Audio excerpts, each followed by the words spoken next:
This week, WWE released the highly anticipated documentary, The American Nightmare, Becoming Cody Rhodes. And based on the rollout, I kind of thought this was going to be like in theaters for a limited time. It is streaming on Peacock, but they really went all out to promote this. They had a red carpet premiere, they had Cody Rhodes doing media days and all sorts of promotional things. He's continuing that this week, promoting the documentary and SummerSlam, which is coming up this Saturday. And really, they've just put a lot of time and effort into making this seem like a very big deal. So I thought I would hop on here really quick, share a couple thoughts, and ask if anyone else had watched this yet, what your thoughts were. If you liked it or didn't like it, what worked or didn't work, or most importantly, I guess, is if it changed your opinion on Cody Rhodes at all. Now, for me, there were only a few things that I didn't really like, and most of them were minor, like style choices, but the big thing, unfortunately, is how it ends. So I hate to jump right to it, but if you know the story and if you've been watching WWE, then it shouldn't come as a shock. But a lot of this documentary covers his return from his torn pectoral, winning the Royal Rumble, and going on to headline WrestleMania against Roman Reigns, which it's basically the whole second hour of the documentary is devoted to how he recovered, the surgery process, everything like that, and getting back into ring shape and coming back.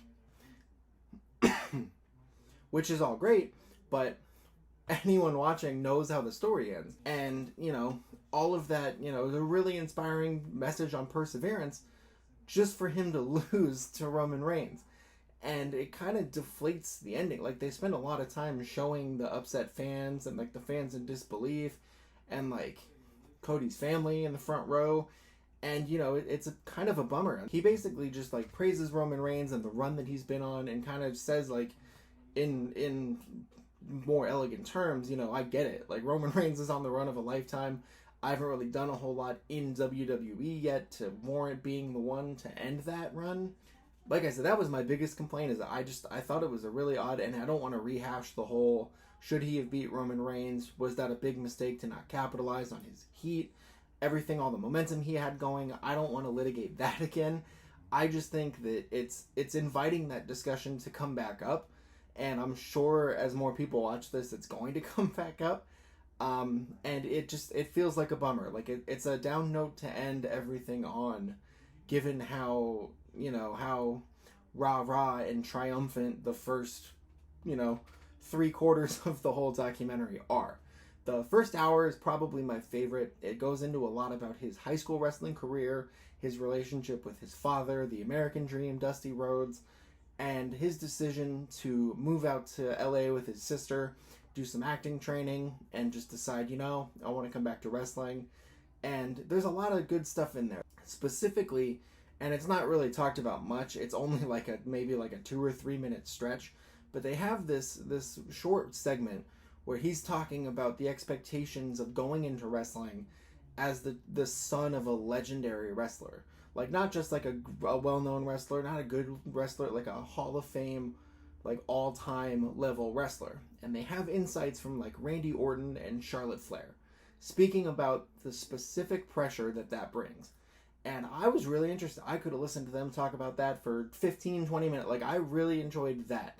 And it came and went so fast that it was oh, I would have liked to hear the two of them talk a little bit more about it. And then they talked a little bit to Ric Flair. And he spoke about, the way Cody respected and admired his father, and how any one of the legends that had children in the business would hope that, their child would talk about them that way one day.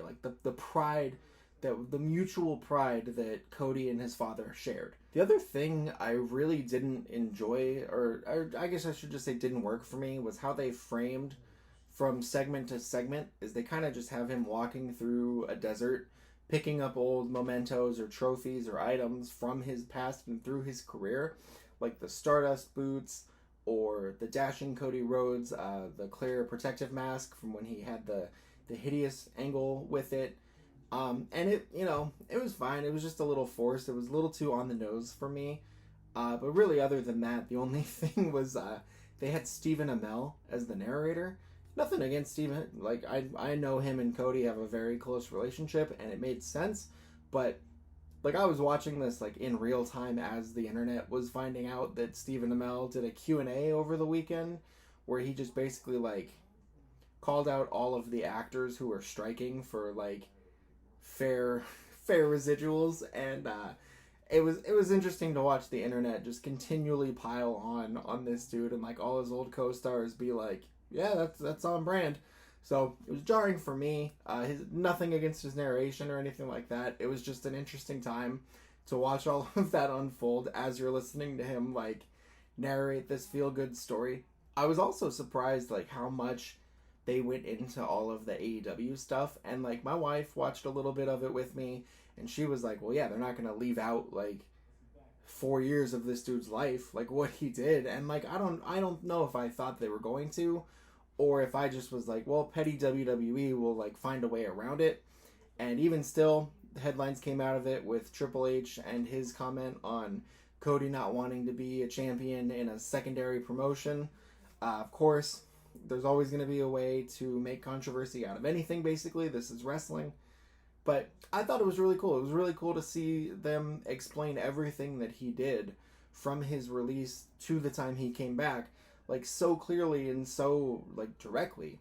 And also, if you're someone who is only a WWE watcher, or you're new to Cody Rhodes, anything like that, some of those matches are well worth going back and watching. And I don't just mean like the AEW ones. He did have great matches there, but like his indie run in particular, he had a trio of matches with Kurt Angle that all three of them were like just top notch. Like Kurt Angle was like not quite in his prime anymore, but was still like wrestling at an unbelievable rate, and Cody was like just hitting this stride as the independent version that we have come to see now back in WWE. So really, I cannot recommend watching those or just kind of picking and choosing, because he really like ran through like a who's who of names on that list on that initial run. But in all, I really think that it's clear that a lot of time and effort went into making this. I think it's clear that it's important to Cody to be authentic, and that's something I think is an interesting thing with him. There's a moment early on in the documentary where he talks about going to an acting class in LA with his sister. They move out to LA, and his acting teacher, like the teacher of that class, appears, and he says that something Cody was really good at from the second he joined the class was pulling from his personal experience and using it in performances.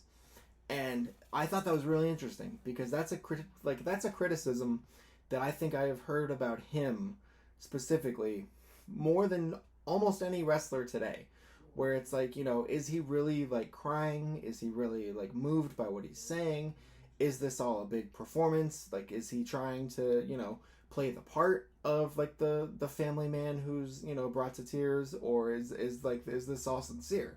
And it was a bigger like talking point during his AEW run, especially near the end, when the audience was kind of starting to turn on him. But it was just one of those things that, like, hearing the teacher say that, it just brought that back up. That if you're not a fan of him, I don't know if it'll win you over. I think if anything, it might be the opposite, where you'll be like, see, I knew it. If you've watched the documentary, please let me know in the comments what your thoughts were. I'm going to give it 4.5 neck tattoos out of 5. I think it's well worth watching. It is streaming now on Peacock. Let me know your thoughts in the comments. Thank you very much for watching, and we'll see you this weekend for some SummerSlam stuff.